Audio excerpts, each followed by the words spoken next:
একইভাবে পরেরটুকু কেমন বারাকতু আলা ইব্রাহিম।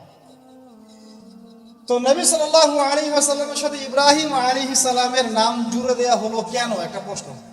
এখানে অন্য কোন নবীর নাম কেন এলো না? নবী সাল্লাল্লাহু আলাইহি ওয়াসাল্লাম এবং ইব্রাহিম আলাইহিস সালামের জীবনের মধ্যে সবচেয়ে বেশি মিল ছিল।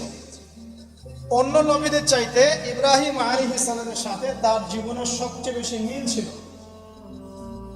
যখন মেরাজে নবী সাল্লাল্লাহু আলাইহি ওয়াসাল্লাম গিয়েছেন আল্লাহ পাকের সাথে সাক্ষাৎ করতে, তখন তিনি বলেছিলেন ফিরে এসে যে আমি সপ্তম আসমানে বাইতুল মামুরের সাথে হেলান দেয়া অবস্থায় ইব্রাহিম আলাইহিস সালামকে দেখেছি। আমি আবার বলছি, আমি সপ্তম আসমানে পার হয়ে বাইতুল মামুর কি?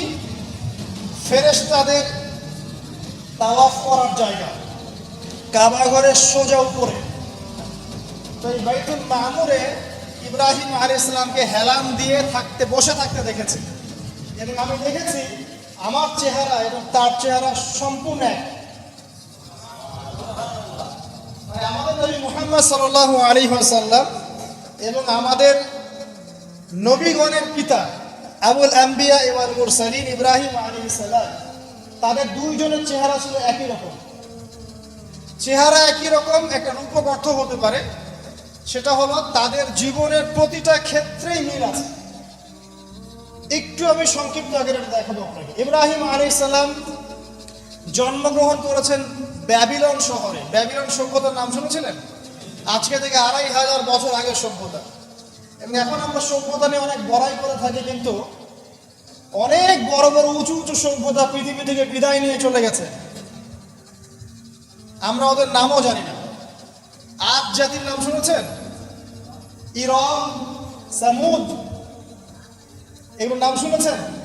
ইরম যাতিল ইমাদ লাম ইখলাক মিথলুহা ফিল বিলাদ। আল্লাহ পাক বলেছেন ইরম এবং সামুদ এমন জাতি ছিল, এরকম কোন সভ্যতা এর পরে আর প্রতিষ্ঠিত হয় নাই। আমাদের ইবাদতগুলো অনেকটা অন্তঃসার শূন্য হয়ে গেছে। কিরকম? নামাজ পড়ি, নামাজে কি পড়ি বুঝি না, নামাজে মনোযোগ আসে না।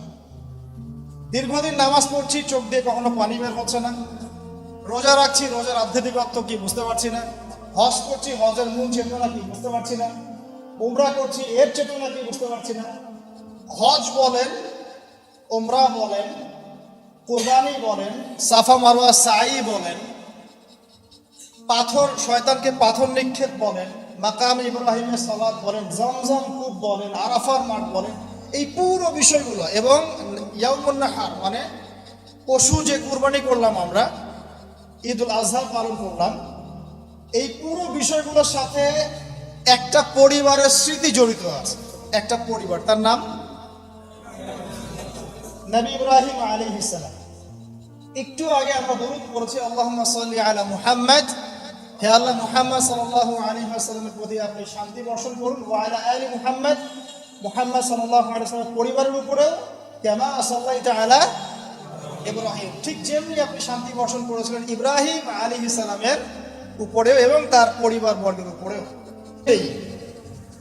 এমন অনেক সভ্যতা চলে গেছে, নাম নিশান মিটে গেছে, যেগুলো আমাদের চেয়ে অনেক উচ্চ ছিল।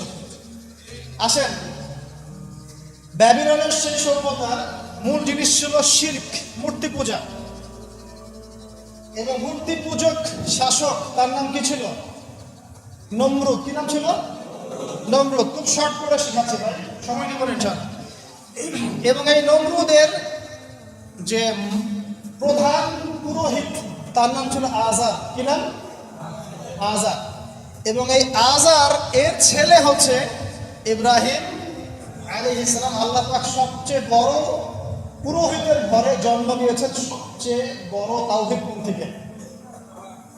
ঠিক যেমন নবী সাল্লাল্লাহু আলাইহি ওয়াসাল্লাম যে সমাজে ছিলেন, সমাজটা কেমন ছিল? শিরক, রিবা, সুদ, ঘুষ, জেনায় ভর্তি।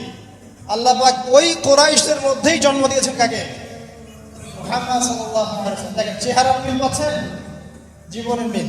এবার ইব্রাহিম আলাইহিস সালাম যখন সত্য চিনতে পারলেন, তার বাবাকে তিনি বলছেন, কি বলছেন? সূরা মারিয়াম পড়ে দেখবেন। তিনি বলছেন, ইয়া আবাতি, হে আমার বাবা, লিমা তা'বুদু, তুমি কেন তার উপাসনা করো, মা লা ইয়াসমাউ, যে শুনতেও পারে না, ওয়ালাম ইউবসিরু, এবং দেখতেও পারে না, ওয়ালাম ইউগনি আনকা শাইআ, এবং তোমার কোনো উপকারও করতে পারে না।